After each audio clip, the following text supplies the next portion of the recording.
If you are searching for a podcast about crime related to actual life events of military personnel, veterans, family members, and those associated with the military in any way, then you've come to the right place. I want to introduce you to the Military True Crime Addict, where they will be exploring a plethora of actual true crime stories that have not been reported on by news outlets or media. Stories that upon hearing you'll be astounded by. History that should have been told and reported on long ago.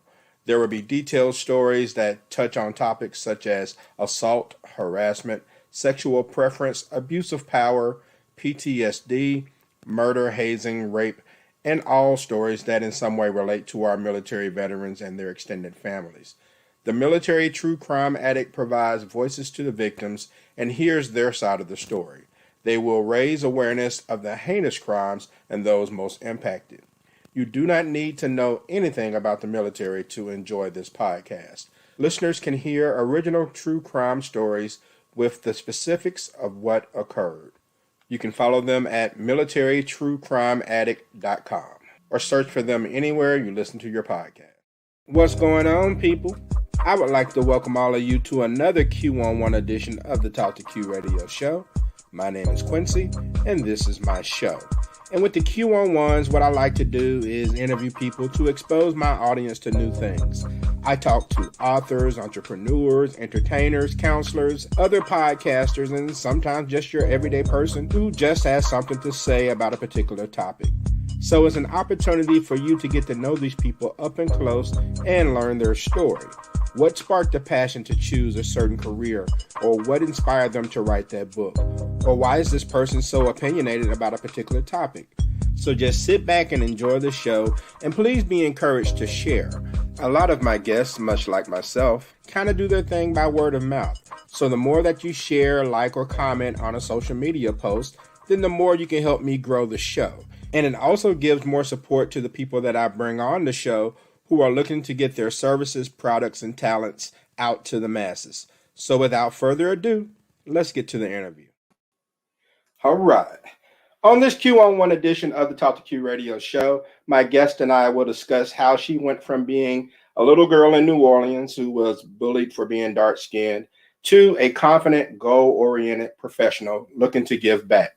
You know, so many people of color feel as if they have to choose between being educated or being fly or culturally relevant.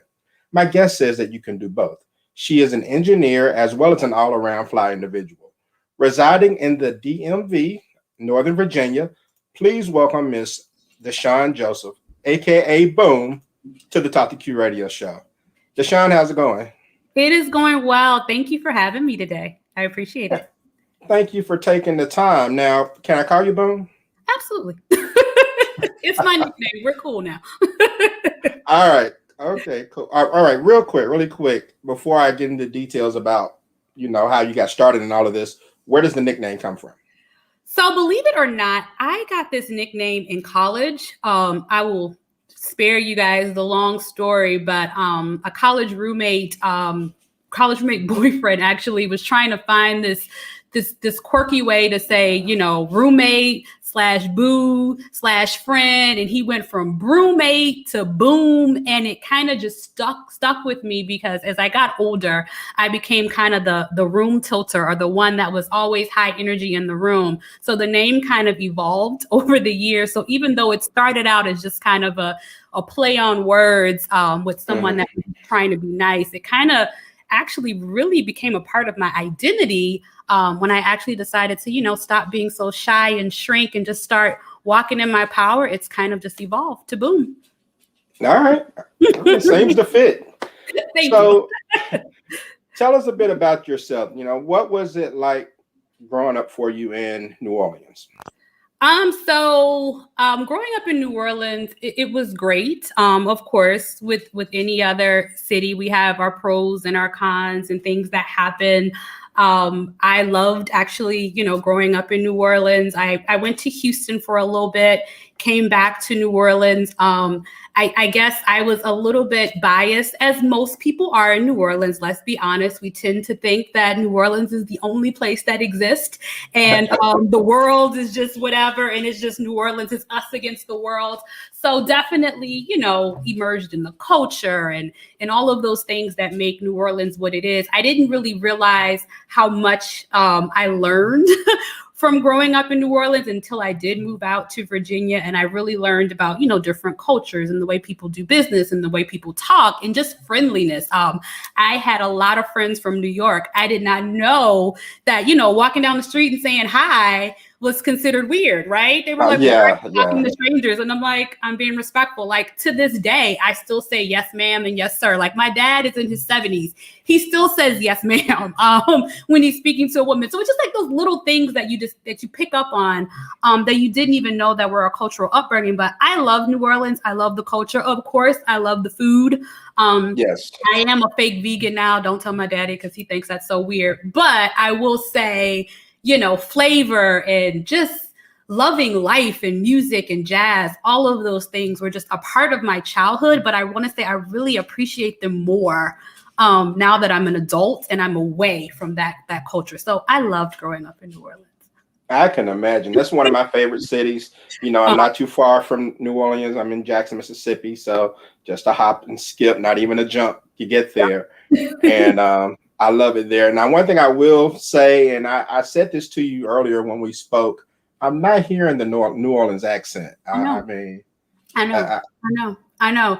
I will say, so I'm not even going to say I tried to get rid of it. I want to say I never had a thick New Orleans accent. I really didn't. Okay. My friends have let me know when I do talk on the phone with my dad, it comes out. So it's still there, deep buried. I never was one of those that had the thick accent, but my family definitely. I think probably me moving to me moving to Houston.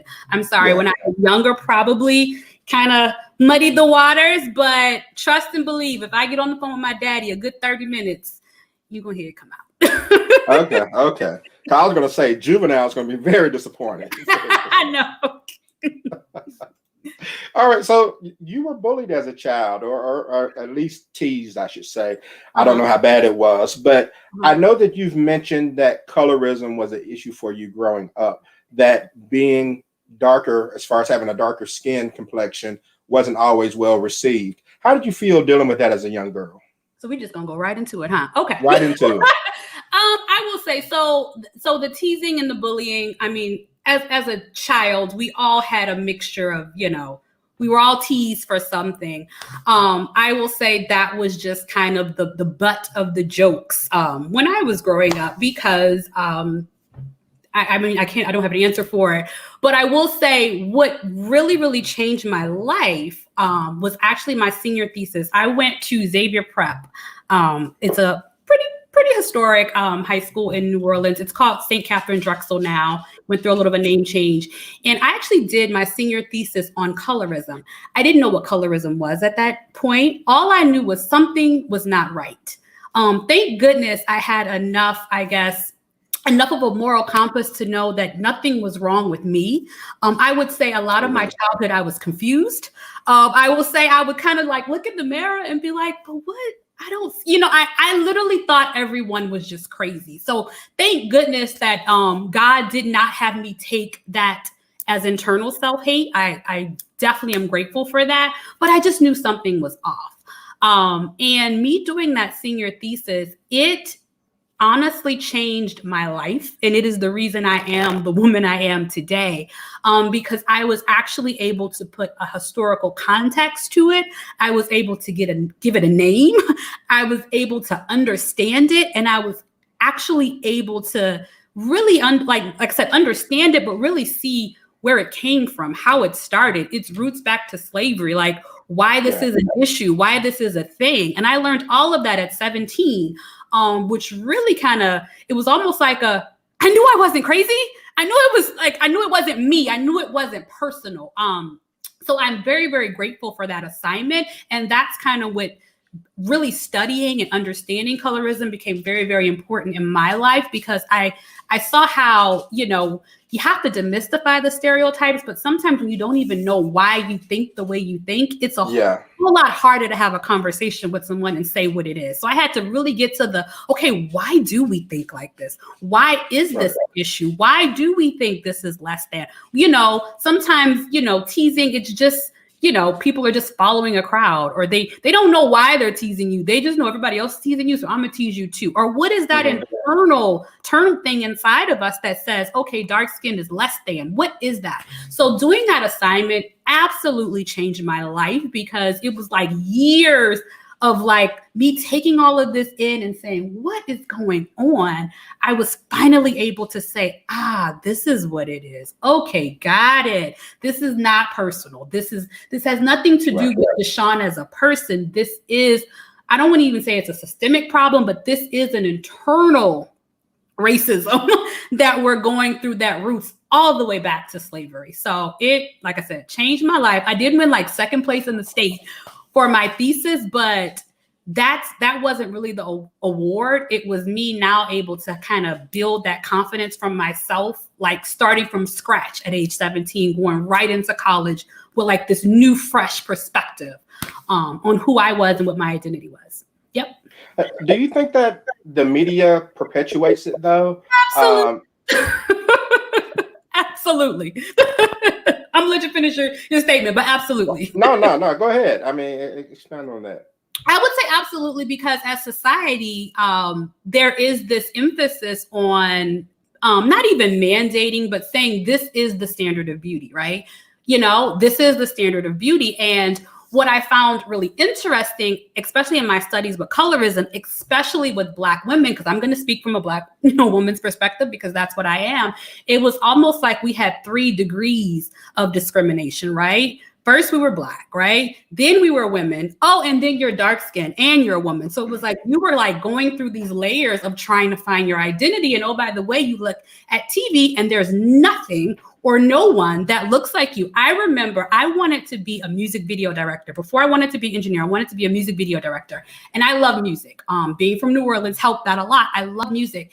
It would get to the point, I was like maybe 9 or 10. I would watch music videos and I would count the number of women that look like me.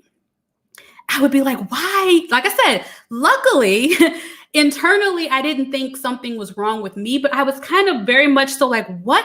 Why do I never see me on a screen? And just seeing another Black woman wasn't enough. Why do I not see anyone with my hue, my skin tone? As a child, I knew something was wrong, but I didn't know what was wrong. So I was determined to go to Hollywood and be a music video director, because I was determined that they just didn't know that we existed, and I was going to help them find us, because I was like, well, maybe they just don't know, the innocence of a child, right? Maybe they just don't know we're here and we're in New Orleans. Little did I know it was a little bit deeper, but that's what the media does. The media likes to tell you this is what beauty is. This is the standard of beauty. And of course, we all know European standards are what has normally been pushed to media. Now, mind you, in 2021, we've done a better job of making sure that all aspects of beauty are represented. But the issue is we are still telling people this is what beauty is. And that's where I'm like, let's pull this back to the root. The root is you should not be telling us what beauty is, right? And a lot of times when you have that colorism discussion, the first thing a person wants to say is, well, this is just my preference. I get it, but it's deeper than preference, right? Preference rooted in hate is discrimination, point blank, period. You can wrap it up in a bow and call it whatever you want to call it, but it's still colorism. It's still discrimination. And why do you have that preference, right? Why does your preference involve you having to degrade something that is not your preference, right? Those are the layers and the conversations a lot of people aren't ready to have, because they want to hide behind, well, it's just my preference. Nobody has a problem with your preference, but it's the why. And it's so hard to really talk about colorism a lot of times because the why is internal. You know why you don't like something. You might not be able to articulate, but something deep down says, I don't like this because do I think it's less than? Is it simply just, I'm just attracted to this? Nothing wrong with that, but why? Is it because, you know, X, Y, and Z? And that's an internal question a lot of us have to ask ourselves. It's always our why. Why don't I like this? Doesn't matter if I like it or not. That's not the issue. Yeah. But why? Why do I have to disrespect what I don't like? You know, why do I have to be so vocal about what I don't like? Why do I have to be like I said, be disrespectful or talk down to what I don't like? Why do I have to mimic or bully or make fun of something that I don't like? Those are the questions that really start to have colorism come to the forefront, because that's when you realize and you pull back those layers and you really start to say, okay, is it self-hate, right? Is it stemming back to racism and slavery, when we thought that, you know, anything of a lighter hue was closer to perfection, and we all want perfection, right? People aren't ready to have the conversations about, you know, the light-skinned slaves versus the dark-skinned slaves, right? Darker-skinned slaves were dark-skinned. Why? Because they were out in the field with everybody else in the sun, right? Those lighter-skinned slaves, unfortunately, were the ones that were what? Raped, molested. So, but they were also inside of the master's house, right? So if you think about, you know, all of us in the field, you didn't know much about that lighter skinned slave other than she was inside the master's house. So she was closer to freedom than you out there sitting on the, you know, farm, sitting next to me. We sitting here looking at each other like, I don't know either, right? You're like, why is she in there in the nice clothes, in the air conditioning? We out here sweaty, working. She's in the nicer clothes, right? She's in the pretty dresses. She's inside. So it created this mindset. Of course, that was false, that's what I want, because I don't know what it is and I don't understand it, but I know it's better than what I'm doing right here, right? So those are the conversations that, like, really, when you pull back what colorism is, that's what it started from. It started from that, I want that because it's not this. So anything that's not this is better, you know? And that's kind of where those conversations and those biases, because if you have a brain, you have bias, that's where they started, right? And unfortunately, generations later, we are still dealing with that mental, you know, blockage that is still better because it's closer to quote unquote freedom. Church. Church. It's so deep. It's so deep. You would never. All right. I'm going to have Deacon Brown bring the collection plate around. It's deep. All right. So my man Brian in Buffalo chimed in, and he says he went through this in the opposite way. He said, as a very pale Irish kid, he was made fun of. That being said, them bullying you was jealousy, as your skin tone is beautiful. So, all right. I see you flirting, Brian. And jealousy is such a strong word, right? Because jealousy and envy, those are like the words that we naturally gravitate to, right? Jealousy is you thinking I'm gonna take what yours. Envy is I want what you have. So sometimes the word we want to use is envious, but sometimes you don't even understand, well, what am I envying, right? Why do I want what you have, right? Why is it? And like I said, luckily we've come a long way. And believe it or not, colorism is not just something that is prevalent in the African American community. Like everyone has their own bottles of colorism. It's just the term was coined, of course, by an African American woman, but every race actually goes through it. So it's still that systemic viewpoint that dark is not good, light is good. Every single race goes through it. And it, like I said, we have to pull back the layers of why do we think that anything that is darker is less than. And I just want to say this, and I don't want to keep harping on it, but you know, as I have matured, it's more than just beauty. I know a lot of times when we talk about colorism, we're like, you know, beauty, this is more than just some Instagram likes. This is literally an issue that stops and it affects the quality of one's lives. Like I'm talking about, there is data that shows that a percentage of African American women that are dark-skinned are less likely to marry. There is data that shows if 2 inmates are on trial, the darker-skinned inmate is going to get the longer prison sentence for the same exact crime. This is kindergartners being asked, what are you going to be when you grow up? And you have the darker skinned like kindergartners. These are children saying they're going to do like the lower class jobs and not being able to see themselves in levels of leadership. This is data showing that companies have admitted to not remembering dark-skinned individuals during interviews because they just kind of push them off as untrustworthy. Like, this is deeper than just likes, like I said, likes on Instagram and people thinking you're beautiful. It's actually affecting the quality of one's lives. And that's why colorism is so important to me, because I mean, this is literally a mental shift that is making the lives of those with darker hues of all races, right, of all ethnicities, seen as less than or bad or untrustworthy, and it's affecting their quality of life moving forward. So it's a big thing. Wow. So what do you say to that young girl who may be experiencing this? I mean, you got past it, but I mean, what would you say to someone between the ages of 5 and 10 years old who may be going through this herself? It's so funny because I even asked myself that. I was like, knowing what I know, what would I have told my younger self, right? And what could I have told my younger self? Because nobody wants to be bullied. Nobody wants to be outcasted. Nobody wants to be seen as less than.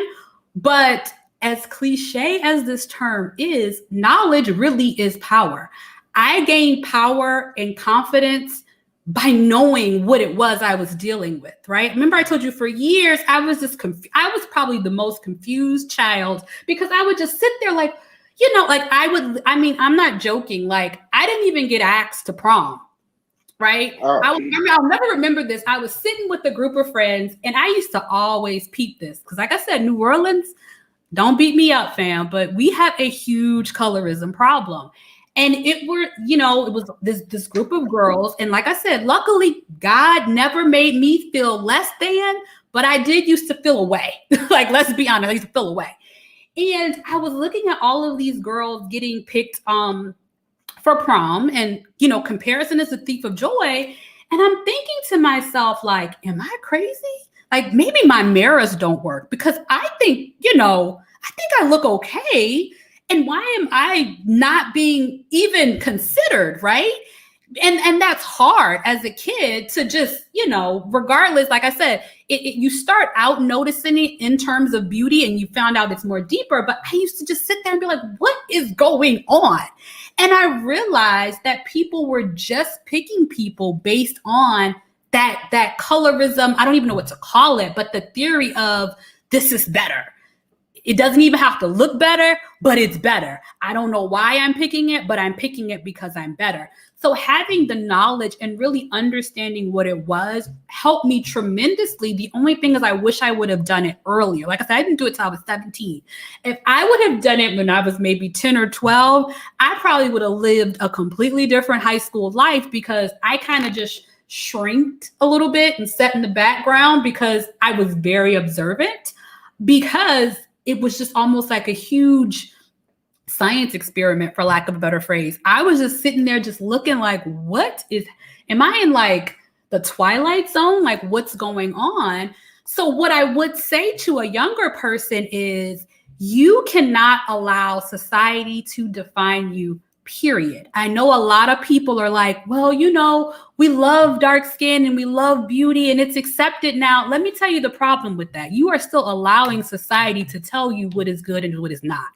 And one of the things that makes me a little bit nervous, and a lot of darker skin, at least women that have dealt with this, we've been through the teasing and the people calling us less than and all of that stuff. And then those same people come back around and say, oh no, you're beautiful. So you're sitting there like, so either I'm crazy or you ain't just called me ugly and burnt or whatever yesterday, right? And the problem is people are still not thinking for themselves. Oh, society says it's good, so now it's good. So the issue with that is society can also take it away again. Society can wake up tomorrow and say, we decided we ain't really rocking with dark skin anything no more. Y'all out again. And now you're sitting here from square one saying, oh my gosh. So you cannot put your identity in society, period. You have to walk in your own power and say, you know what? I am beautiful and mean it. look for people that reflect who you are and who you want to be. But like I said, knowledge is power. Understand the melanin, understand what it comes from. So when people lie to you and tell you all of this negative stuff, you can come right back and say, no, this is why I am the way I am. This is beauty. Look at different types of beauty and become well versed in understanding what beauty really means for you. Therefore, you are empowered so that regardless of what society says, you know who you are and you can stand firm in your identity. So one of the greatest things I can say is you have to build that up within. Because as long as you're having external viewpoints, external comparison, or somebody telling you what's beauty, they're going to always be in control. And like I said, you could be in one day, out tomorrow. But when you do it from within and figure out what makes you beautiful and stand on that and use that to empower you, then you're untouchable, because no matter where the wind blows, you're going to stay anchored because you know who you are. You know why you're beautiful, and you don't need society to give you permission to be beautiful, because it's almost like they gave us permission. I'm like, oh no, y'all are cute now. Wait, what? Y'all cute now. We like y'all again, right? And when you have trauma from being, teased and talked about, that's not going to work. That's like your abuser coming back and saying, oh, no, I ain't going to do it no more. We friends now. You're going to look at him like, okay, so you to get mad at me one day, and then it's all going to come back. Because I've noticed even now, as soon as you get mad at somebody, the jokes come right back because they never left, right? Look at society right now. Some people really believe that racism was gone because it was so quiet for years. But as soon as someone gave them permission to show their authentic selves, what happened? They came out the trenches and everybody's like, oh my goodness, where did this come from? It never left.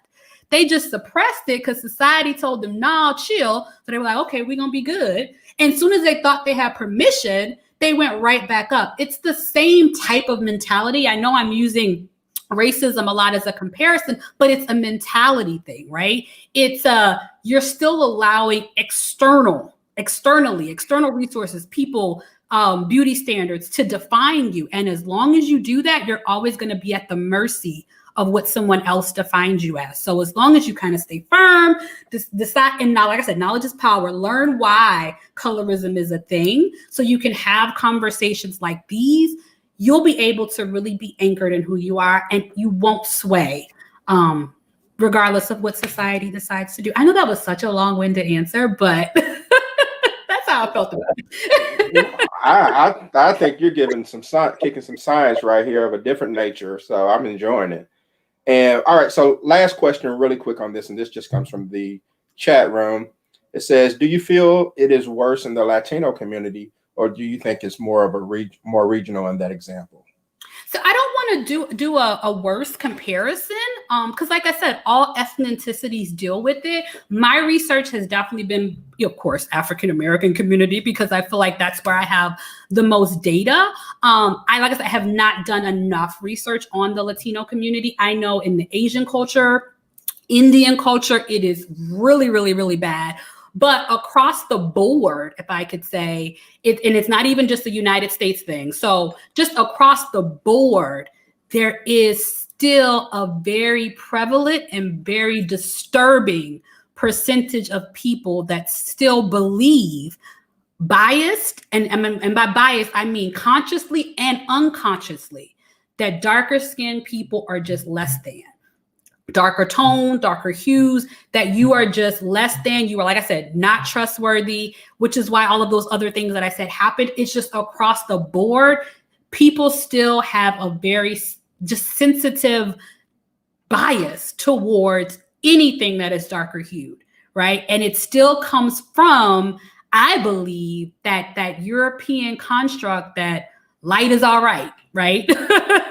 And dark is bad, just from like a vanity perspective. And unfortunately, the vanity perspective is bleeding into all of these other areas of people's lives. That's when I start to get a little nervous, that affects the quality of their life. Because I'm serious, when I read the data about the dark-skinned women not getting married, I'm like, what? Like what? But there is data. Now, mind you, I believe data is only as good as it is, right? But it's really up to us. I mean, it's what we have at this point, right? It's really up to us to, one, make sure that when we do these surveys and these studies, that we are making sure that we're asking the right questions and we're asking the right people. But the data that we have is what we have to go with. So can't answer your question for the Latino, but I can say across the board, it is still high and very disturbing with just darker skinned individuals. Regardless of your ethnicity, you are still considered, unfortunately, less than. Okay. All right. I can agree with all of that. And it's unfortunate. And that's just the reality that we have to deal with, among other things, these days. Now, I guess to move on to the main topic at hand. Kids now have the world literally at their fingertips with the internet. And that's something I didn't have as a child. Okay. So I only knew what was in my environment and what was on TV. I mean, when my friends and I were growing up in the 70s and 80s in Mississippi, our parents kind of hoped that we grew up and maybe got a job in a factory or became a teacher or something like that, And not too many people pushed us towards things like engineering. All right. So what were the expectations of kids in your neighborhood as far as career when you were growing up? I mean, were you exposed to different lines of work, or was it kind of, linear as far as like what I may have experienced? So I was blessed to have a father that was in the education system. And like I said, I went to, I didn't say this, but it was an all-girl parochial Catholic high school. So we were very, we got, of course, what was considered, a better, whatever you consider better education in New Orleans. So I saw a variety, right? My sister is in the medical field. I knew very early, I did not want to be in the medical field. I can't do blood. So I was like, well, we're not doing that. But my parents were very, very open to career choices because their thing was you just, get a good job and be happy. That's all I asked, right? Because like I said, I wanted to be a music video director. And my daddy was like, okay, if that's what you want to do, go ahead, baby. You can be whatever you want to be, right? So that was just the type of culture that I grew up in. So fortunately, I saw, various careers, people of all levels. I had friends whose parents were doctors, and I had friends whose parents, owned a local restaurant, right? And everything in between. So I had a very vast, viewpoint on what I could be. I actually did not want to be an engineer. Like I said, it had no interest in it. But of course, sometimes you are called to things. And when you don't listen, the calling just knocks a little harder.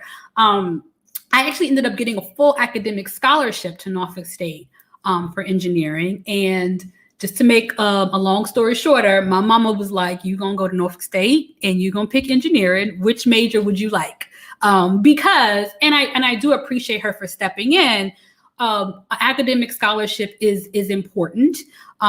You don't want student loans, and you can be. Basically, her argument was, you can be a music video director anytime. Why don't you get this good free education? So I fell into engineering, but once I got there and really understood really what it is, I realized it was really no different than what I saw in being a music video director. It was still creation. Content creation is a huge term that's getting thrown around all the time.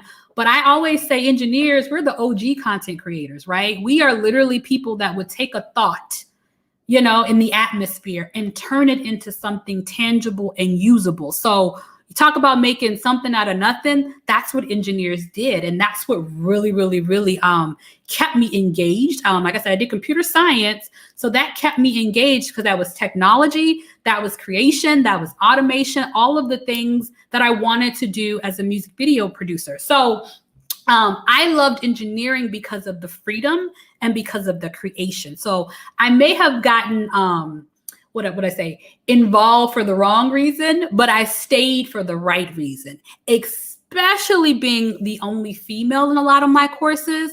I'm a huge component of diversity of thought. I was like, okay, I need to be here. And I'm glad that I stuck with it, because what I learned is you thinking differently also does not make you less than. That actually makes you very powerful. And that's really how you solve complex problems. I used to always sit in class and really not say anything because, they're saying this is the answer, but I'm like, I think it's something else, right? And engineering is very theoretical. And once I started speaking up and saying, well, I think this, and of course you get the laughs, but then when I explained, more often than not, I had teachers say, okay, wait a minute, I didn't even think about that. Okay, you're good, right? So I started to learn it's okay to think differently. That's actually your superpower, but that's how you're actually going to change the world, by actually thinking differently and being able to articulate how you think. So, yeah. All right. So, I mean, you went from the Deep South to the East Coast for college, where you got into the STEM program, the science, technology, engineering, and math.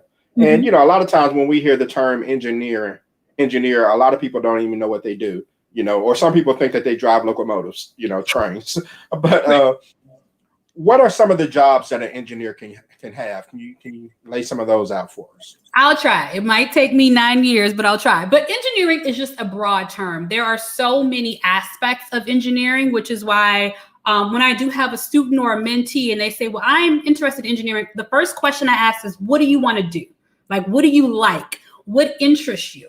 Once I find your interest, then we can align it to an actual engineering position where you do that. But engineering is huge. You have mechanical engineers, you have computer engineers, you have systems engineers, you have electrical engineers, you have electronics engineers, you have biomedical engineers. The list goes on and on and on and on and on. But at the basis of it, it's kind of what I talked about before. It is actually solving complex problems, creating solutions to something, creating better solutions to something, fixing something that is working good, fixing something to make it better, more streamlined. So there are an endless opportunities when it comes to engineering, but it needs to be aligned to what you actually find interest, right? There's audio engineers, which is something I kind of looked into earlier in my career, right? There's so many different areas of engineering, but just think of engineering as like I said, almost think of it as like content creation. And content in that context could mean various things depending on where your interest lies. Because like you said, there are automobile engineers, right? There are train engineers, right? There's engineers for really how the world works. There's engineering that could be literally attached to every single thing we use, we utilize, we promote. All of that can all fall under engineering if you think of everything about systems engineering. I have a master's degree in systems engineering. That's a great place to start because it trains you to look at everything in the world as a system. Like this mic, you may say, okay, Deshaun, that's just a microphone, but it's actually a system of systems, right? It's a button, and inside that button is little sensors, and inside those sensors are systems that make it do mute or unmute or talk or like it's all of these different things. And if you look at the world as just a big system, you'll start to see engineering is just, okay, which system do you want to focus on, right? Do you want to focus on agriculture? Do you want to focus on computers? Do you want to focus on technology? The whole world is just one big system. And depending on the type of engineering that you're interested in, you're saying, okay, this is the focus in this huge world of systems that I actually want to contribute to.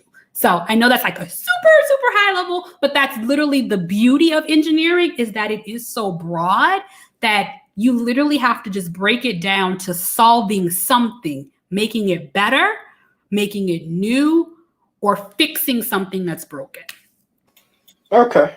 All right. And that's a dope microphone, by the way. It looks nice. So when it comes to securing a career in engineering, can you do so maybe with a 4-year degree, or does it really take extra schooling in order to secure a path in engineering?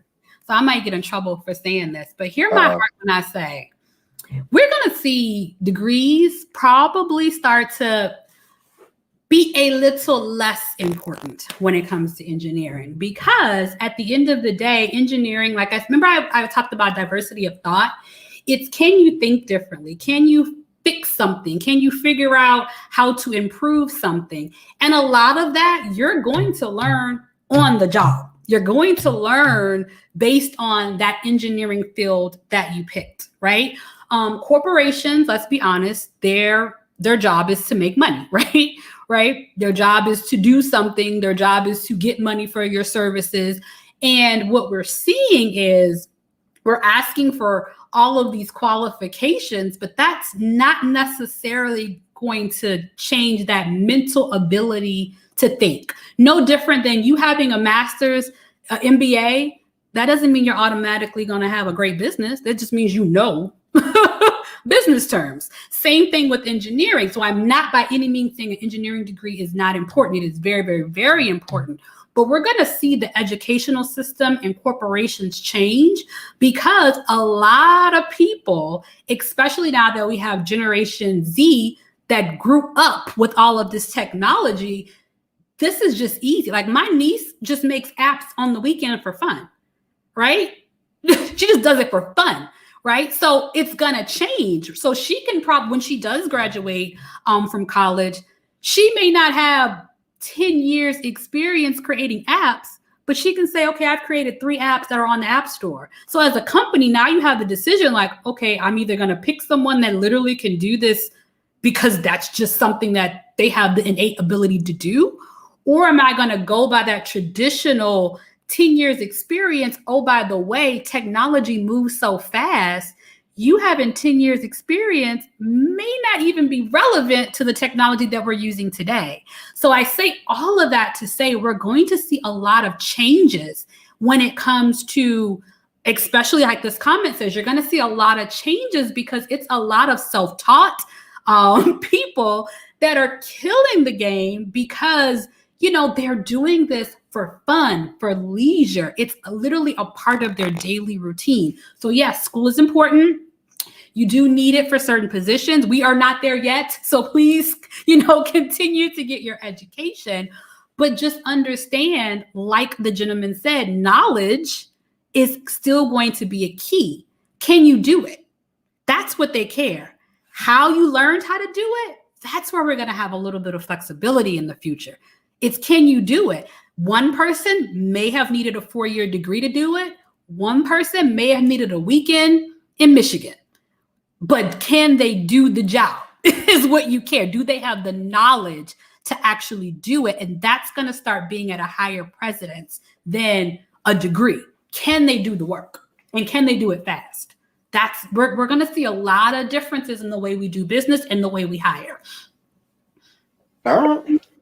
Okay, so when people think of science, technology, engineering, and math, we immediately think about bookworms or the terms nerd. Now I don't know about other races, but I know that a lot of young Black people tend to think that you have to choose between being smart and being culturally relevant or being fly, so to speak. At least it was like that when I was in school. Some people thought that trying hard in school was lame. I didn't get that. So do we not see enough people like yourself who understand that you can still hit the books and make a career for yourself as well as being culturally relevant? The best thing that could have happened to corporate America was the authenticity movement, because I hate to say this, but once we actually felt like we had permission to be ourselves, then you started to see what was already there. I have a very quick story, and this is really what catapulted me into public speaking for real. And this is really what changed my viewpoint on what advocacy was. I did, and I tell the story all the time, but I did a panel in DC, youngest person on the panel. And if anybody's in the DC area, sometimes, when you're doing things in DC, you got to dress for the day. Let's just call a thing a thing. So I had a benefit to go to that night, but I wasn't going to drive all the way back to Northern Virginia and drive back. So I dressed for the day. So not only was I the youngest person on the panel, I'm not even gonna lie, y'all, I came in there with Gucci and Prada on because that's the event I was going to later. I normally didn't wear that to panels because I just didn't. But, I had, like I said, Gucci and Prada and hair done and all this stuff because of the benefit. So I did the panel discussion, getting ready to leave. And the teacher came up. She's like, hey, the students really, really, really just want to ask you a couple more questions. And I'm like, well, I got to go to this thing, but sure. So they're like, okay, we're going to open it up for questions. And I felt so bad because it was like a panel of 5 and all the kids just rush over to me. So I'm thinking, oh my goodness, either I said something real off the wall or I was a horrible panelist and they are confused. And it started, and one of the young girls, she got up and she said, I'll never forget it. She was like, who are you married to? Now, mind you, I'm single. And I'm like, who am I married to? She's like, yes, who are you married to? Because you got on Gucci and Prada and all this stuff, and we ain't never seen nobody come in here like that. So I'm assuming you like which NFL player is your husband? And I was like, oh, wow. Wow. Right? And before I could even, I think I got, I'm not married out. And before I could finish, another girl was like, you know what? She not married because, boys don't really like smart girls. So duh, it makes sense. And I was like, wow. And I didn't take offense, but I said, I am needed because for some reason they have only been able to see this certain type of person living a certain type of lifestyle. And I'm sorry if y'all watch the Housewives series, this is no disrespect, but that sometimes is the downside of that. There are actually people that say that's the only way I can have these things. So in their mind, they determine if I want these things, I have to do this. If I want this lifestyle, this is the only way. So I came in there and kind of shattered all of that.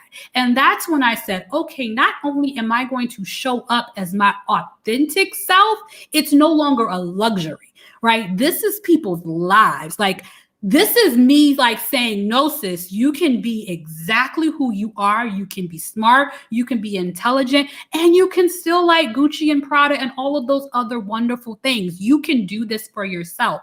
It is cool. Do not worry about what boys are saying they like or they don't like in middle and high school. So it really changed my viewpoint on how susceptible, I guess, they were to what they saw on media, on TV, all around them. So I was like, okay, I remember getting in the car and I was like, okay, I'm going to speak on every panel I'm invited to. I am going to always use my voice to make sure that it is adequately represented on what engineering is. And I love the term. I get it. You can't be what you can't see.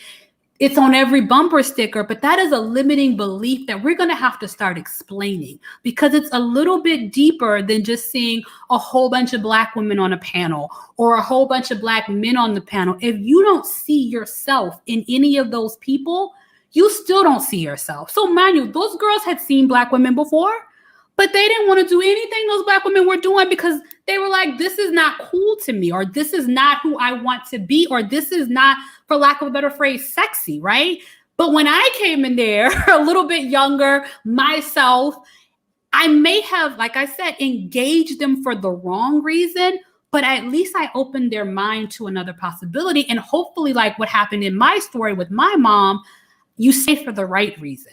You say, okay, let me look at this engineering stuff because I want to buy all this stuff for myself. Let me look into it. And then you get in there and you realize the possibility, the influence, the power, and you stay. But if I got to wear Gucci and Prada and all this on a panel just to get you to understand that we're all different, and that's what diversity of thought really is, how can you really sit up here and say you're bringing your best self to work when you're assimilated and trying to be, look, and sound like everybody else, right? And that's what was unfortunately happening on those panels. We have been so accustomed to assimilating at work when we were outside of work, and now talking to the youth, we weren't turning that off. So you were getting this almost cookie cutter robotic person on every single panel all over the world, everybody sounding alike, looking alike. And people are like, I don't want to do this. So I challenge people, and I'm so glad that we're now like literally bringing our authentic selves to work. I will say I probably was doing it before it was cool, and I'm so glad I never got fired. But Trendsetter. I really took it serious because to me, that was how we were going to attract people to engineering, right? You attract people by being yourself. When I do panels, I always tell organizations, do not put 5 of me's on a panel. That's too much for somebody. Put different personalities, different people. That cookie cutter engineer that I talked about, that's not a bad thing. Put him or her on the panel too. They're going to relate to somebody, right? They're going to relate to somebody. And that is how you attract people. When they see what they want to be or who they are in someone, then they sit up and pay attention and say, okay, let me look into this. So it behooves us to not only bring our true selves to work because it actually makes us mentally happy. It also helps other people now. Let me look in that because I'm extroverted like her. Let me look into it. But like I said, don't only look at me because I am too much for some people as well. And that's okay. But when you don't bring your full self to everything you do, you now put those that are attracted to what you're doing and who you are. Now you have them at a disservice because now they don't see anything accurately represented. So now they're like, well, I don't want to be engineer. That's a nerd. Who woke up and decided that only nerds would be engineers, right? It was the media, right? It was going on the panels and seeing the pocket protector and thinking that, right? So how do we get through that? We demystify all that and say, you know what? I can be smart and still drive a Benz. And yes, these are very materialistic things.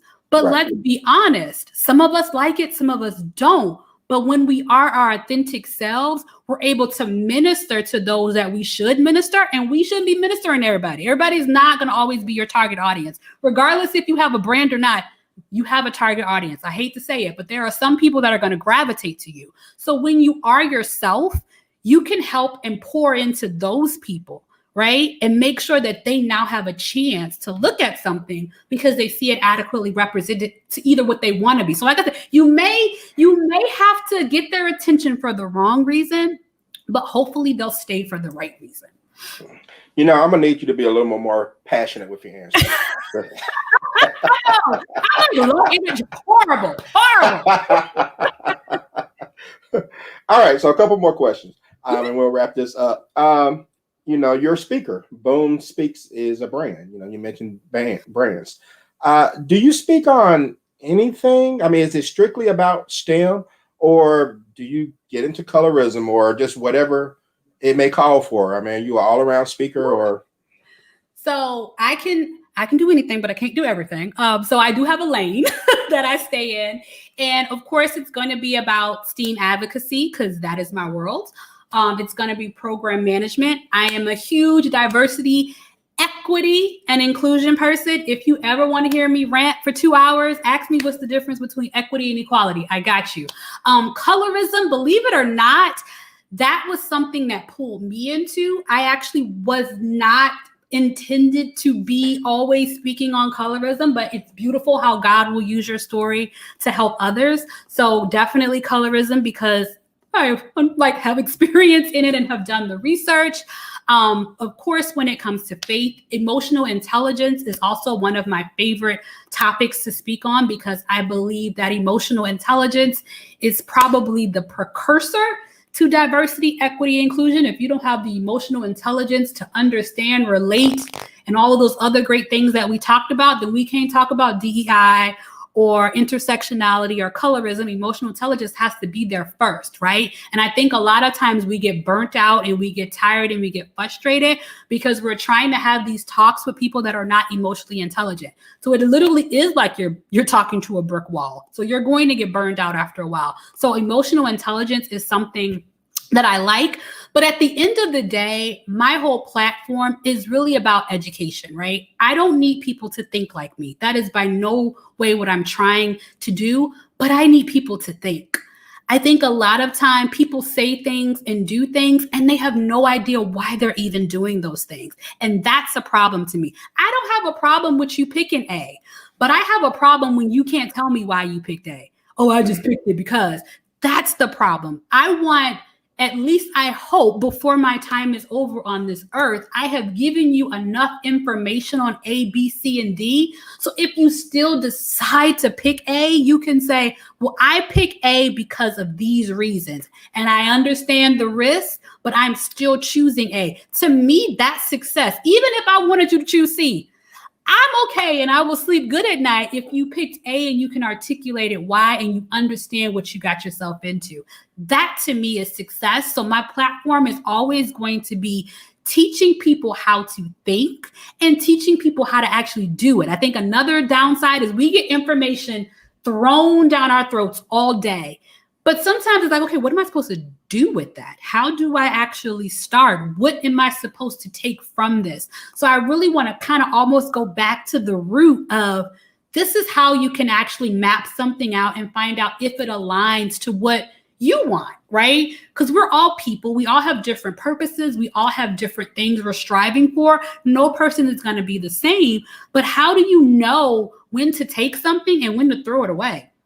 How do you know when something's for you and when something is, oh, that's not really for, how do you know when Deshaun has a conversation about colorism? How do you check yourself? How do you walk down your own path and say, hey, have I ever said something that contributed to this limiting belief? I have a preference.